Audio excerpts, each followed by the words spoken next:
Welcome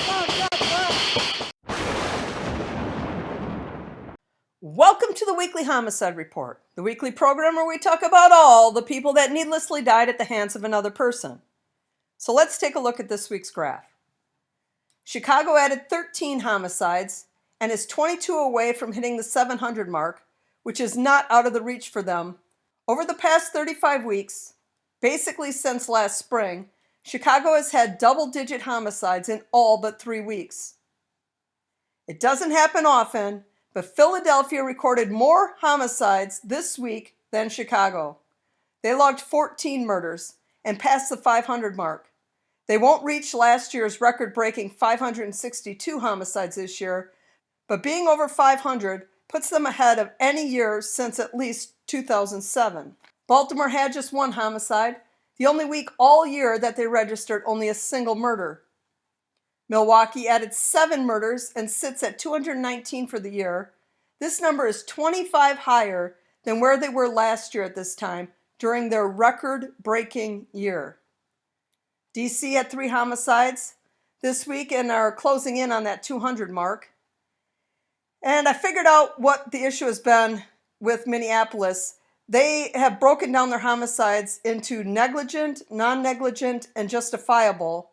So now their total is 83. There was just a couple weeks in there that they were messing with their website and the number was all off.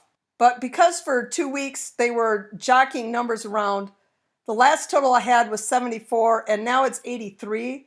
And the 9 homicide difference this week is likely due to them changing numbers on how they're displaying them and not 9 actual homicides this week.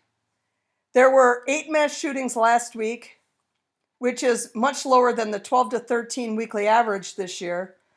I covered some of them, including a video on the age of the shooters and victims and the large number of teen mass shootings. And the day after I made that video, another mass shooting in Lake City, Florida occurred where all 5 victims were aged 12 to 17. So as of today, 4 of the last 6 mass shootings were all teen victims, 66%. And assuming the shooters were of the same age range, 2/3 of the last 6 mass shootings had teen shooters.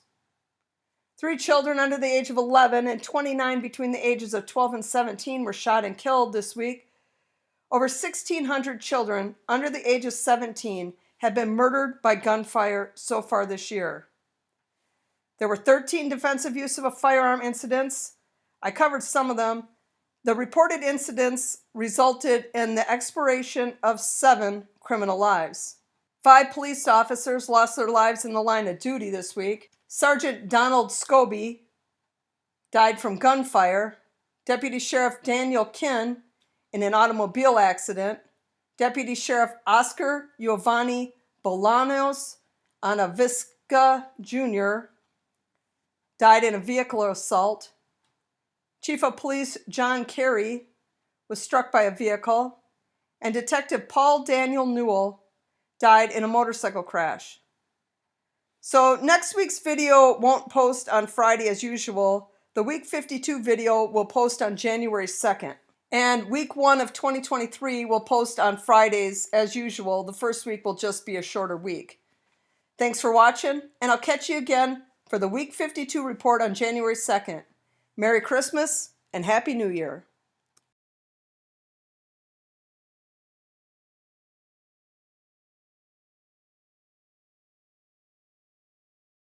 Support this channel and pick yourself up some original crime-related apparel. Look for the link in the description.